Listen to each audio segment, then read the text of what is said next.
Welcome to your Houston Rewind for May 22nd through the 26th. I'm KHOU 11 digital anchor Brandy Smith. We know catching up on the news can be a little overwhelming, especially in a city like Houston where it just doesn't stop. So every weekend we take this opportunity to fill you in on some of the stories you may have missed. Let's rewind. This week marked 1 year since the mass shooting at Robb Elementary in Uvalde, when 21 lives were cut short. The families they left behind are still living with that trauma, and many aren't getting the mental health care they need. The mental health care that was promised to them in the wake of the shooting. Annie Ruiz traveled to Uvalde to speak with experts on the issue. Well, that's right. Some families just started their mental health journey. See, for a long time, they were dealing with shock, anguish, anger, just a lot of frustration.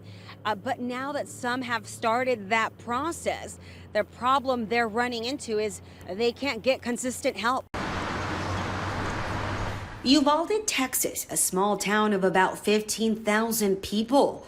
A town they say had always been in need of mental health experts. It was non-existent for the most part.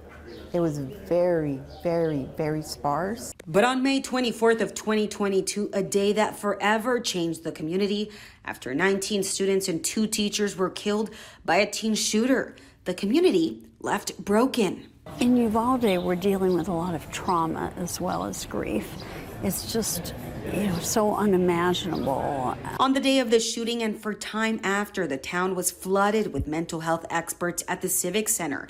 Everyone wanting to help, but those affected were still dealing with the initial shock, and that initial burst of help faded. The town was left with only a few that came in to offer help. One of those is a children's bereavement center of South Texas, located in San Antonio. They're helping children ages 3 to 23, their parents, and also teachers. It's been difficult. It's almost like a PTSD experience for those children and families that were right there in the classrooms. Therapists are very much on a journey with them. And the challenge they face is getting enough counselors to make that hour-and-a-half drive to Uvalde daily. It's difficult to hire certified counselors here who want to come and stay in Uvalde because it is somewhat remote, being about 90 minutes from San Antonio, who's the largest city. The school district facing the same problem. They didn't have as many per campus as they were hoping they would. So there's still a big need, a big, huge lack. It was wonderful that all these people came from the outside and offered their support. A local mental health expert and professor says because most of the therapists are from out of town, some people were not getting consistent treatment. They didn't see the same person every time, frustrating those who were reaching out for help. Because they say, well, what's the use? I'm just going to start all over again. And, all these pertinent questions that are asked at the beginning, it's like I just have to keep going through that. And I have to keep reliving it. As the town continues to deal with all the trauma and grief, they hope more is done soon to help get that mental health help they so desperately need here. Hopefully through the college system and perhaps some subsidies for housing or relocation, we can find more, because the work here is literally going to be across the next decade. Well, for many, they tell us the shooting caused a lifetime of pain and anguish, not a quick fix. One mother told me she can't begin healing until she gets some accountability. And again, it's been a year, and so far these families have had nothing. We'll come back to Uvalde in just a few minutes. The CDC is worried about a summer resurgence of Mpox as Chicago deals with an outbreak. And local health officials are encouraging anyone who's at high risk to get fully vaccinated. Lauren Tallarico learned that cases of Mpox, previously known as monkeypox, are still being reported here in Houston. About 1.6 million Americans are considered at high risk of the Mpox virus, but the CDC says only 23% of that number is fully vaccinated. What is Mpox? Mpox is a virus that is of the smallpox family. An unusual outbreak occurred last May. Dr. Carlton Thomas is a gastroenterologist out of California who gained nationwide trust this past year because of his work on Mpox education. I used my platform on Instagram and this past year for queer health and sex education. More than 30,000 people in the U.S. have contracted the virus since last year. More than 3,000 are in Texas. A majority are men who have sex with men. That's who's considered to be in the high-risk category right now. After a dramatic peak of about 400 cases a day, we saw it drop down to less than 1 case a week. The drop in cases during the outbreak was thanks to education about Mpox and the Jynneos vaccine, which is a 2-dose series. Just days ago, the CDC published a new study which shows the vaccines are up to 86% effective for 2 shots, 75% effective for 1 shot, 0% effective for 0 shots. Today, I checked in with the Houston Health Department and was told the vaccines are available to any adult who wants them. The health department says they're currently seeing about 1 new Mpox case per week. Definitely something to take seriously. The current outbreak in Chicago is relatively small, with some 26 cases. Dr. Thomas advises caution, not panic. The best thing that you can do right now to stay ahead of this, if you have any risk factors at all for getting Mpox, is to get fully vaccinated. In Houston, I'm Lauren Tellerico, KHOU 11 News. If you need to get the Mpox vaccine, we can help. All you have to do is text the word POX to 713-526-1111, and we will send you back some helpful information. An athlete from Cy Lakes High School is attracting worldwide attention for a pretty unique sport. Matt Musil caught up with Zariah Whittington on her way to becoming one of the best sumo wrestlers in the country. De'Aaron Fox, the all-star guard for the Sacramento Kings, is the best-known athlete to ever come out of Cy Lakes High School. But now there's another athlete from Cy Lakes who's attracting national attention from a totally different and unexpected sport. 16-year-old Zariah Whittington never pictured herself as a sumo wrestler. It was just something that just happened, you know? But it's no laughing matter for Zariah's opponents. Zariah wrestles on the Cy Lakes High School team. But while attending the sumo demonstration last November, I think at that point, no one tried it out yet, and we just kind of, been saying, hey guys, come try it out. And then she was the first one. and is captured on video by her friends after Zariah slapped on a traditional Mawashi sumo belt over her t-shirt and jeans. She actually beat one of our guys.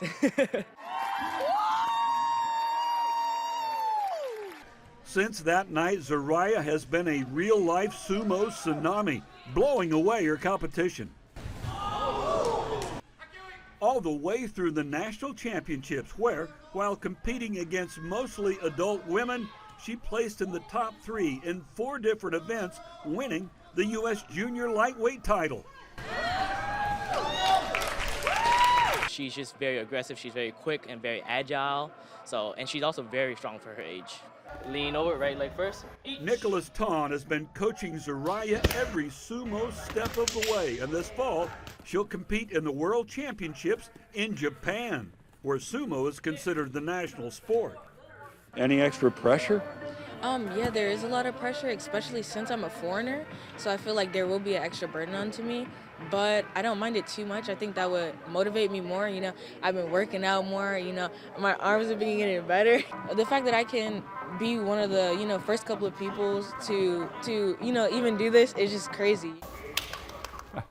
Crazy good, I would say. And if you're wondering, yes, Zariah works out and spars with mostly men because, as you might expect, there just aren't many female sumo wrestlers to be found in the Houston area.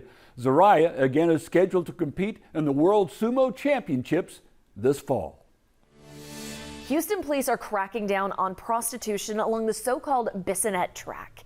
Every night, officers are blocking off 2 key side streets, Center and Plainfield, in an area that is notoriously a hotspot for prostitution. Sex workers told our Matt Doherty they'll just find a way around the barricades. When we first saw her, it was about 4 o'clock in the afternoon. She was standing outside of an elementary school, getting a ticket for being on a public street in a manner of undress. We're not bad people, we just do what we do. Mazi, as she asked us to call her, agreed to speak with us as long as we didn't show her face. The self-described sex worker tries to make as much money as she can before the sun goes down. She knows what she's doing is unsafe. One of my friends just got killed, like a couple of days ago. It does scare me a lot because I have a kid, you know. Mozzie says police have stepped up their enforcement effort on the track. Last week, police started a new operation, cutting off some of the side streets along Bissonnette overnight. The streets, they say, are walked the most by the sex workers on the southwest side. Oh, no, I don't think that's going to stop anything at all. Half-naked person or virtually naked woman would just enter your restaurant. Bimbola Ogajimi owns the finger-licking restaurant off of Bissonnette. He's been here for about 21 years. He says the new police effort is working. The difference is significant. This cell phone video was taken inside of his restaurant during an altercation with one of the women. Ogajimi says his employee was pepper sprayed. Now he's hopeful they won't have to experience anything like that ever again. In the early 90s, the Bissonnette area was a thriving corridor. We had the Westwood Mall, we had banks, we had restaurants, but over time it's just deteriorated.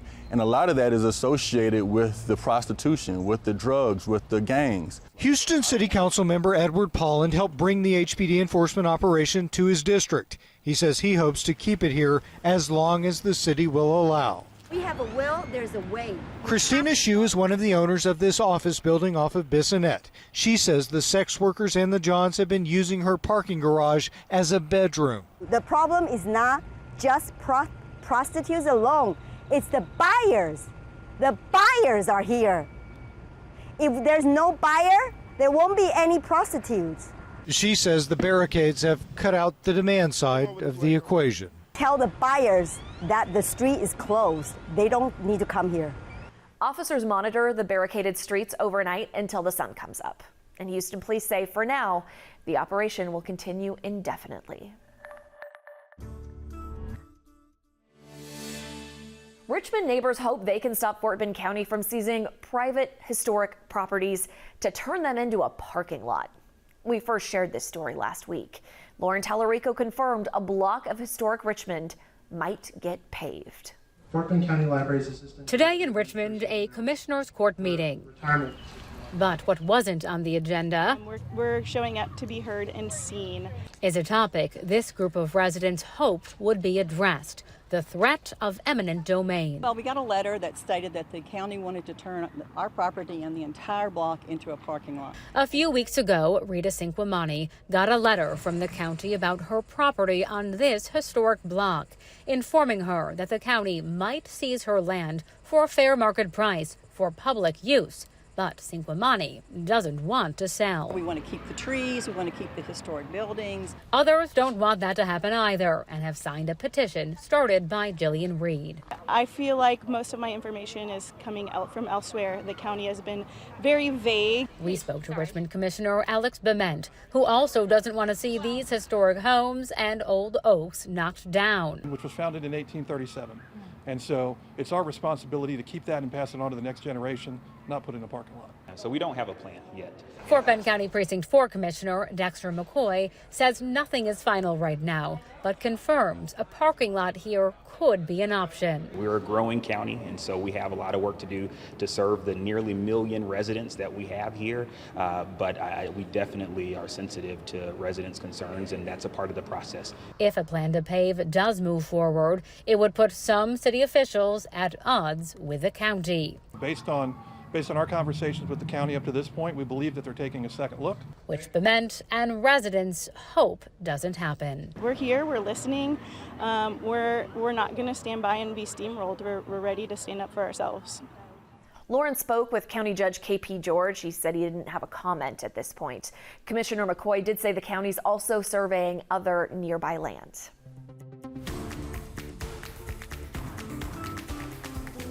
The Houston Texans kicked off organized team activities this week, and Daniel Gutera got a look inside on Tuesday. Texans with some good participation at voluntary OTAs, and for the first time since the draft, we got to see all three quarterbacks on this roster on the field at the same time. We'll start with the rookie, C.J. Stroud, learning everything about life in the NFL, from the playbook to playing under center. He's taking it all in day by day, and so far, seems to be going pretty well. I think I'm a natural-born competitor, so that's what I'm here to do, but at the same time, being a great teammate. something which the other guys have already picked up on as they're getting to know their young quarterback. A good leader already coming in, vocal, speaking up in meetings. Today after OTA 2, he coming up to the DBs, asking different things that we're seeing and different ways that he can get better. But while many assume Stroud will start, the guy taking reps next to him has his goals too. Yeah, I mean, I'm competing for that starting job. Davis Mills has learned a lot in his first 2 years, but seeing his team draft his possible replacement. Obviously, he's kind of another stress factor, kind of pushing me to be my best, but I think a lot of that falls back on me. I got to be the one putting in the work. All of this happening under the watchful eye of D'Amico Ryans, a man who has seemingly already won the locker room. He's really funny too, so it's cool to have a coach that's not all stuck up all the time or super mad. With the Texans, Daniel Gotera, KHOU 11 Sports. Wednesday, people across Texas came together in solidarity with Uvalde 1 year after the deadliest school shooting in state history. Dozens gathered for vigils in Houston's East End, as well as services from Fort Worth to San Antonio. The murder of 19 children and 2 teachers at Robb Elementary School shattered the Uvalde community, which is still raw with emotion. Ana Yeli Ruiz was one of the hundreds who gathered in the divided town to help each other cope with the loss. Tonight in Uvalde, a prayer for healing and hope. The victims' families drawing strength from the crowd. Speakers tonight including survivors from Sandy Hook. It has been almost 10.5 years since the shooting in our own town, and while some progress has been made, it is not nearly enough. The message of gun safety coming up repeatedly tonight as frustrations continue with what many here are calling a lack of action since the massacre. That anger alongside an outpouring of support, the Uvalde survivors surrounded by their community with candles lit tonight, raised up by the singing of eternal love and a promise to be reunited in heaven.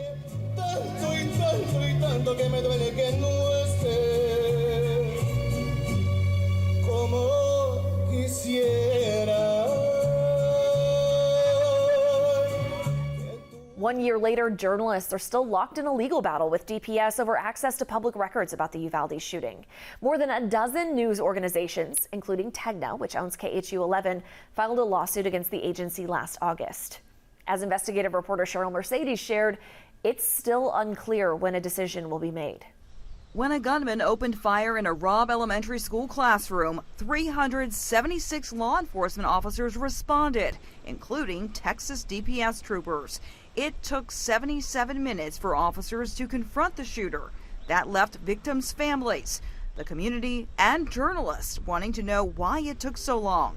What went wrong? It's important for the public to understand what happened that day because it was one of the worst attacks in our nation's history and certainly in Texas's history. Reed Pillafont is the attorney representing journalists who have requested emails, video footage, call logs, 911 tapes, and other items that would give the public a clearer picture of what happened. The DPS denied most requests, saying the release would interfere with an ongoing investigation. The idea that the release of these records is somehow going to compromise an investigation or prosecution is just frankly ludicrous, and it just continues to kick the can on accountability and transparency. Some of the relatives who lost loved ones joined the lawsuit in March after DPS also denied their requests for records. Pillafont says there is a chance that the Uvalde records could remain under lock and key permanently, under what's known as the dead suspect loophole. So there's a loophole in Texas law that if a case ends without a conviction, those records can be withheld forever. So in this case, if no one is convicted, because the shooter is dead, he won't be convicted. If no one is convicted, then these agencies can withhold these records forever. There's a bill going through the legislature right now that could help those records become public. House Bill 30 aims to require law enforcement agencies to release records in cases like Uvalde where the suspect has died. The Senate passed it last Monday. Since May 24th, 2022, KHOU 11 has been covering what happened in Uvalde and its aftermath. You can watch more wherever you're watching this or by going to khou.com/Uvalde.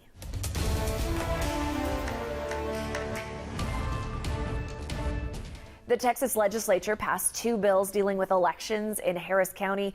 As of Friday, they're still waiting for Governor Abbott's signature. But if he does sign them and they do become law, Harris County says it will sue. Adam Bennett broke down the back and forth. Any objections? Here is none. Senate Bill 200 is passed the third reading. As lawmakers in Austin race to pass legislation with 5 days left in the session, elected officials in Houston bold-faced abuse of power are pushing back against 2 of those bills. This afternoon, Harris County Attorney Christian Menefee announced plans to sue the state if Governor Abbott signs Senate Bills 1750 and 1933 into law. The Texas Constitution is clear.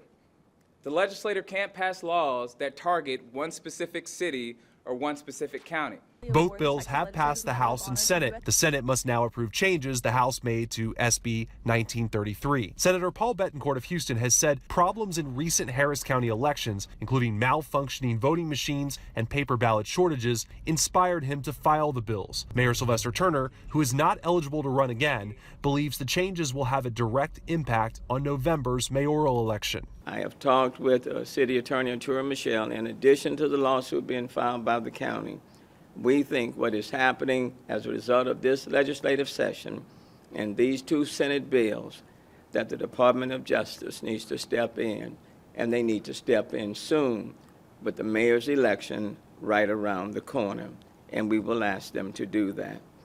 The regular legislative session ends on May 29th, and you can watch more of our coverage at khou.com/politics. Thursday, the nation reflected on the 3 years since Houston native George Floyd's death. His family continues to push for police reform and accountability across the country. Gerald Harris explored what May 25th means now. Speaking with people today about the death of George Floyd, they tell me that this country has a ways to go in achieving equality. George Floyd reminds us how important one life is, how important each of our lives are. There's always been a special place for Texas in George Floyd's heart. In the 3rd Ward, Floyd's mural still stands, flowers and mementos placed there to remember what was lost at the hands of former Minneapolis police officers. It's always going to be a bad day. Always going to be a bad day. And for family members trying to remember the good times with George on this difficult day, they're continuing to work to push back against police brutality. We need something to slow down the actions of bad police officers. In 2020, the nation saw Floyd cuffed on the ground with a knee on his neck by former Minneapolis police officer Derek Chauvin. Everybody saw my big sister's baby boy get absolutely horrifically treated. Former NAACP President Ben Jealous delivered the 2023 George Floyd Memorial Lecture, pressing people to keep fighting for equality. It seems that for each generation in our country, there's a moment that forces all of us to realize we still have a ways to go in achieving equality. That's so critical to the success of any democracy. Gerald Harris, KHOU 11 News. MedCenter doctors honored the people they helped survive on Thursday. Zach Tawatari offered their testament to the human spirit. Wrapped in meaning, it's a tattoo, it's a therapy for me. Trauma survivor Kristen Patterson says all she has to do is look down. Is 6'10", and it represents my live date. To see just how far she's come. The date that I fought so that I could still be here. In June 2019, Kristen answered what she thought was a familiar knock at the door at her Northwest Harris County apartment. It turned out to be a home invasion. Someone pointing a gun at her, telling her to give them all her money. You're going to give me everything that you have? She was shot in the chest and the hand, a recovery that's been as painful physically as it has been mentally. Hard days, hard nights, nightmares, jumping from therapist to therapist. Her journey took place within the Harris Health System, who honored survivors like Kristen at their Trauma Survivors Celebration. Stories like Cody Langley, who spent 25 days at Ben Taub after he was watching street racing in Northwest Harris County. I remember everything up into the cars lining up at the starting line. When a driver lost control and crashed into him. I fractured my pelvis in 4 places. I fractured a vertebrae in my back. I lacerated my spleen. just to name a few of his injuries. But like his fellow survivors, Cody has recovered from the unimaginable. I knew I'd get back to being normal. By pushing forward. Keep putting one foot in front of the other. For Kristen, this day now marks an opportunity to see how much she's fought and how much she's overcome. So I celebrate it in a positive manner.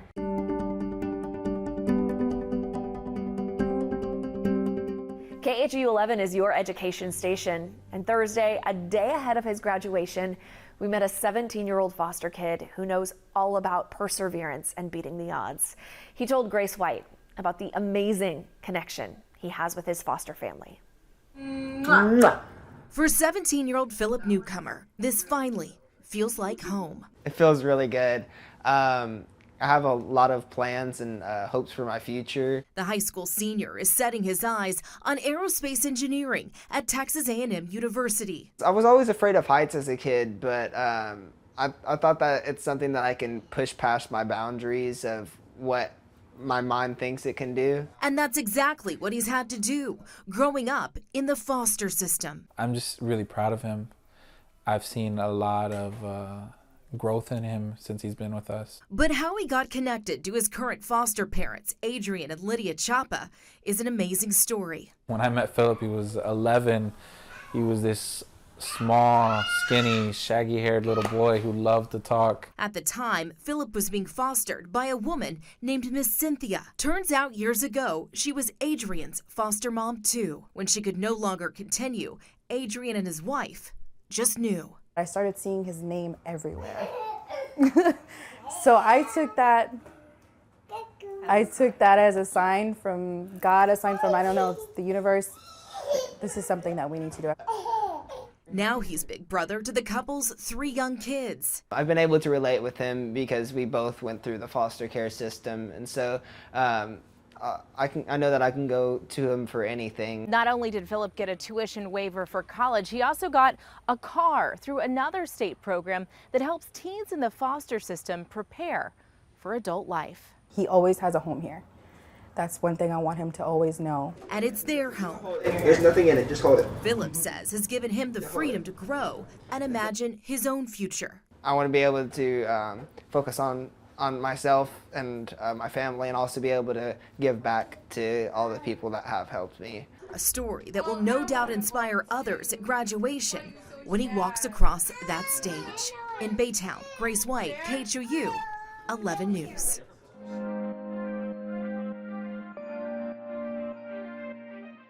Hike, bike, canoe, camp, you can do it all at a City of Houston park that most Houstonians don't even know about.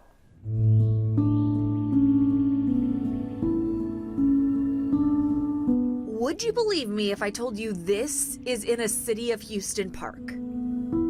Under a pedestrian bridge that connects to a creekside deck, complete with stairs down to the beach. It is just a sample of what you can experience at Lake Houston Wilderness Park. You really do feel like you're kind of taking a step back and you're in the middle of nowhere, even though you're, maybe 30 to 40 minutes away from Houston. The park is just off the Grand Parkway in New Caney. We talk to people and they're like, I've lived in Houston my whole life and I had no idea that this park was here. So that is like a daily conversation that we have. Just for a little perspective, this lake, which stretches beyond the flower-covered peninsula, is about 6 acres. The park itself, closer to 5,000. Huge, yeah. It is magnificent. I agree. I'm a little biased, but I think it's awesome. Awesome because in addition to exploring its 20 miles of hiking and biking trails or kayaking down Peach Creek, this is the only City of Houston park that allows overnight camping. We have things like our lakeside cabins. They have AC and heat, so it's a little bit like glamping. We also have tent camping and we have screen shelters. That's what these are. Off the ground and surrounded by netting to keep the critters out. Because there are a lot of critters here. It kind of acts as like a refuge in a way with all the development that's happening around. Fish, reptiles, amphibians, but I would say mostly you see the deer and birds. You can see them all in the Nature Center, where the exhibits highlight the slithery and slimy and sneaky creatures that call Lake Houston Wilderness Park home. We do free programs every Saturday and Sunday. We have a Camping 101 class, we have guided hikes. Plenty of options to help city folk connect with nature. It's really awesome. You can hike and bike and never see the same thing for a while. Admission to the Lake Houston Wilderness Park is $3 for people 13 to 64. Kids and seniors get in free. We have more information on khou.com/hidden gems, which is also where you can check out more gems around the Houston area. As we're recording this on Friday, Texas Attorney General Ken Paxton was on the brink of impeachment. KHOU 11 will be monitoring the situation in the legislature all weekend, so be sure to check KHOU.com or our social media for updates. But ahead of any votes, Adam Bennett dug into how the position of Attorney General affects every Texan. We are here to protect consumers of Texas. Attorney General Ken Paxton is the state's top lawyer, but University of Houston political science professor Brendan Rottinghouse says actions taken by Paxton and his team of nearly 750 attorneys reach every level of society. The Attorney General has a lot of responsibilities that we don't see every day, but that always touch a person's life. The AG's office enforces open government laws. They also collect, distribute, and enforce child support payments. Another focus, investigating Medicaid and consumer fraud. If you've got gas prices that are too high outside the market value, then that's something that you see the Attorney General's office engaging in. Diploma mills is another example. If you feel like you've been defrauded by a for-profit institution, then this is another example of a case that the Attorney General might take. The AG's office forced 48 gas stations accused of price gouging during Hurricane Harvey to refund customers. Paxton's gone after opioid makers and human traffickers in Texas. Finally, the Attorney General represents the state of Texas when suing or being sued by other states or the federal government. Paxton has taken legal action over DACA, the Affordable Care Act, the 2020 election results, and environmental rules. Sometimes you see states pushing back, and Texas is often at the forefront of that. Friday, Comic Palooza opened its doors at the GRB. The event brings in big names from movies, TV, and more, and is the state's largest pop culture convention. Agochi Aloka got a look inside. Just got involved in cosplaying because my kids wanted to do it, so we started getting dressed up, and of course I had to outdo them because, you know, as a parent you have to establish dominance. This is Christopher Millard, who's a Comic Palooza Street Team member. While interviewing him, we notice his dramatic costume and sarcastic sense of humor. Do you want me to jump up and down like they do? Sure. No. Honestly, the normal reactions we get are people being excited about the costumes. People love taking pictures. And who can blame them? I mean, there's so much to see and do here. As far as what's new this year, the Comic Palooza Anime Car Show is expanding by adding motorcycles to the mix. We have a lot of people come for different aspects, like here under one roof you can experience a car show like this, but then go on and start shopping or maybe enjoy the Star Wars Alliance. Since we're on the topic of Star Wars, let's shift to Hollywood stars making appearances this weekend. Star Trek's William Shatner is expected to be one of their most famous celebrities featured. Whether it's the kids and adult cosplay contests or checking out the cool program panels, there's something for everyone. The street team gives us the ability to come out and represent Comic Palooza, represent Houston, let people know that families can come out and do this and have a great time.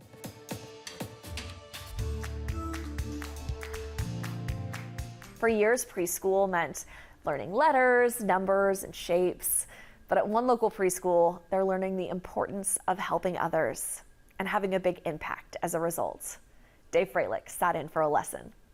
Hi, guys. Give gifts to people. You like to give gifts to people? What kind of gifts?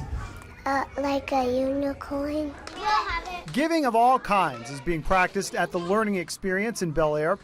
Center Director Tara Bernard says in addition to the early fundamentals of a good education, good job. Children in these classrooms consistently learn about gratitude, kindness, and philanthropy. We want to make sure that our children understand what it is to give to the community and also the impact of giving to the community. Giving back and helping others is a year-round focus at the school, but they actually just wrapped up their biggest project of all. In April, the focus was on Make-A-Wish as the young students learned about another child who was asking for a gaming system. This is for Samuel because he was sick. book. The kids did more than just draw pictures. They had a lemonade stand, held a bike-a-thon to raise money while riding their bikes, and even took part in a pie-in-the-face event in which the students donated money to give the teachers and staff some friendly abuse. I took plenty of pies. I was about to say, did you get? Okay, you got a pie. Oh yes, I Okay. did. Plenty of pies. I smell like sour milk at the end of the day. But the hard work paid off as the young philanthropists, with a little help from parents, brought in more than $23,000, getting Samuel his gaming system and helping so many others as well. These children are our future. They're the next generation. And you know, knowing how to give intentionally is not naturally. What means the train for Samuel? We are teaching our children how to impact the world. That's a message that seems to be coming through loud and clear. Can I sing a song for you? Sure. No matter how big, no matter how small, a little love can change it all. With a helping hand, a friend or two, when we work together, there's nothing we can't do.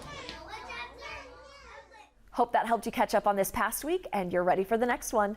Remember, you can tune into KHOU 11 on air, online via KHOU.com and YouTube, as well as by using our free KHOU 11 Plus app on Roku and Fire TV. Have a great week.